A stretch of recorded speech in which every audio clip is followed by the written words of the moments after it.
CBC Sports. Thanks for watching CBC Sports Live. Anastasia Busis here. I have the distinct pleasure of celebrating the Canada Sports Hall of Fame, and I have, again, the distinct pleasure of sitting down with the 2024 inductee.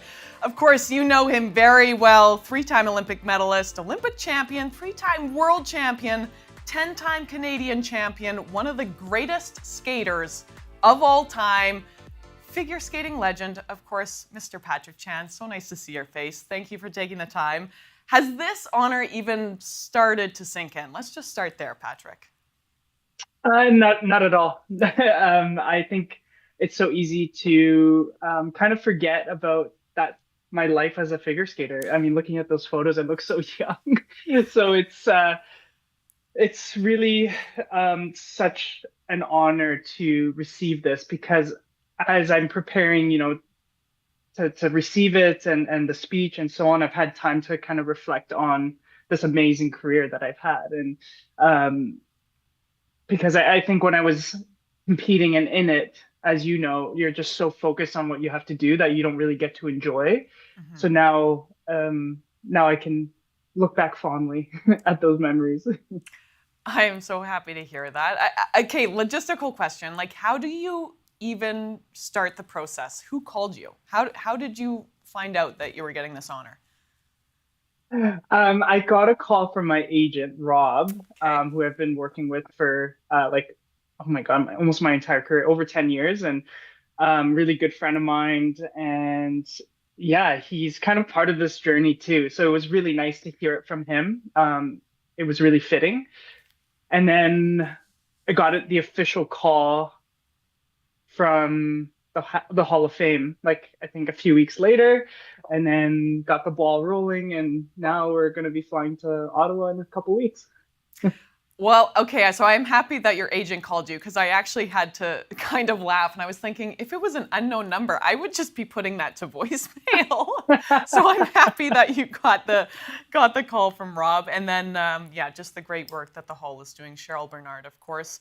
It is an amazing class. I mean, 9 athletes, builders, Vicky Sanahara, Daniel Nestor, just folks that have not only thrived in sport, but have transcended it. I really hope that you're feeling that love, not only from the figure skating community, but the sport community as a whole.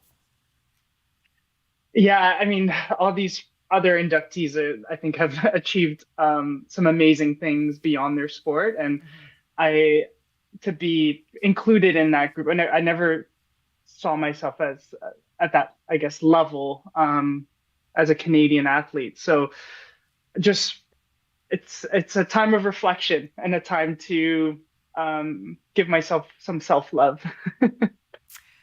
I love to hear that. When you think of all the people that have helped you get to where you are, though, it's cliche, but it takes a village. Who do you think of in your heart? There's a few people. There's obviously my parents, who from day one have been my support and like kind of giving me the positivity I needed throughout this long career. And there's been some really tough days, as all athletes know. There's days where it's a grind, and you don't want to go to the competition because you don't feel ready. And I have vivid memories of my dad sitting with me, like on the side of the ice by ourselves, like just me being really upset, and him just saying, "Hey, it's just a bad day. Like, it's all good. Like, it's not the end of the world, and you're ready. You've done all the work. Let's go." And along with my parents, I think my first coach, Mr. Colson, is another one. Osborne Colson. He taught me everything and laid the foundation for me to succeed in this sport. Like I mentioned, my agent Rob as well, who put up with me, as a young teenager in this sport, and kept me in line really, and allowed me to flourish beyond the sport of figure skating. So yeah, like you said, it takes a village, and I'm eternally grateful to them, because I was not always the best human, I think. I was always sometimes a bratty teenager, but they, stuck with me and believed in me and helped me believe in myself. That's beautiful. And I have never seen you be a bratty teenager as a friend and as an ex-teammate in a different sport. But no, you always have just had such a lightness and such a joy to you that people celebrate. I think Canadians, though, they feel like they've watched you grow up and they know you as a figure skater. They know you as someone that has that $1 million smile. What do you think the people closest to you are most proud of you, though, outside of just skating? Mm, oh boy, I don't know. I think being just a positive, kind of seeing the positive in every situation, and also being honest. Like I'm not one to sugarcoat things sometimes, and I'm a little too honest sometimes. So, I yeah, I think just being that breath, like that fresh, Mhm. a person, I guess, in the group who, can laugh at things and laugh at ourselves. And I grew up as the youngest kind of athlete on the team, so I really looked up to my peers, and I really wanted to be welcomed in the group early on. And so sometimes, I was a bit immature, but then it was kind of like a fresh face and like something new, not to be so like rigid and Yeah. to just kind of roll with the punches and sometimes like be goofy. But the goofiness is what would make people feel things. So, yeah, great Yeah. answer. With 6 years, you've been retired 6 years, there's a lot of hindsight and clarity and memories that come up. What are you most proud of? Like, what's kind of that moment that you keep going back to that you can feel still? I mean, the resilience, I think, of having such a long career. I think now, and we see in other sports how short some careers are because of injuries or just because of, like mental health challenges and the struggle of competing at the highest level, the pressure. Looking back, I'm so super proud of like how I was able to handle all of that pressure as a young boy. And Mhm. I think it's taught me a lot and prepared me for kind of the rest of my life. And I just also, I guess, reflecting, I wish, and maybe this is like a message to other younger athletes who are currently competing, is to just embrace like what's happening around you every single day. It's so easy to get caught up in the results and like the competition that's 2 weeks out or the Olympics that's 4 years out, and just obsessing over that and then kind of overlooking what's happening around you and the people that help you get there. So yeah, just really appreciate the people that, just like my parents and Rob and my coaches, just appreciate that they're there for you and try to embrace them and embrace the moments you share with them because,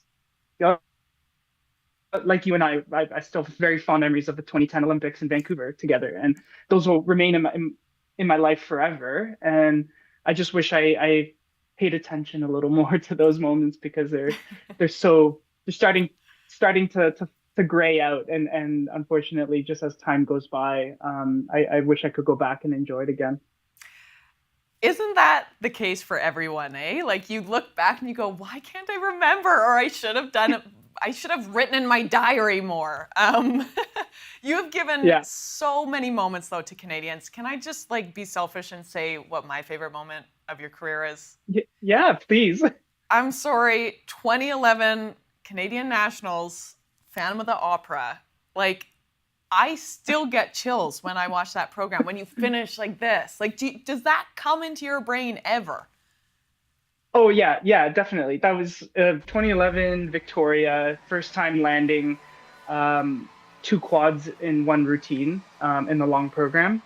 And right after this competition, I went to the World Championships and won my first World Championships. And this is coming off of the 2010 Olympics in Vancouver. So I came fifth at those Olympics and was kind of disappointed that I didn't win the medal at a home games. But yeah, like what a turnaround. This is what, dedication and determination gets you. And I worked hard to get those quads consistent in my routine. So yeah, I had was very lucky and fortunate to have done that 10 times in Canada at the national championships. And um, but again, it's not just me. It's like the village behind me, my coach Christy Crawl at the time, who helped me get to achieve that big milestone of landing a quadruple jump. Yeah. Yeah, you didn't like the triple axel though, eh? I remember that. I can't believe you remember that. Oh, I think about it all the time. Every time I hear Phantom of the Opera, I'm just thinking about you. So many great And memories. falling on a triple axel. I never think about falling. Come on. What do you miss most about it? I just miss being young and like doing something that you love, like being young, being fit, and like having only that one job, which is to do your sport well and show up to training and hang out with your buddies. I think there's something so simple about that.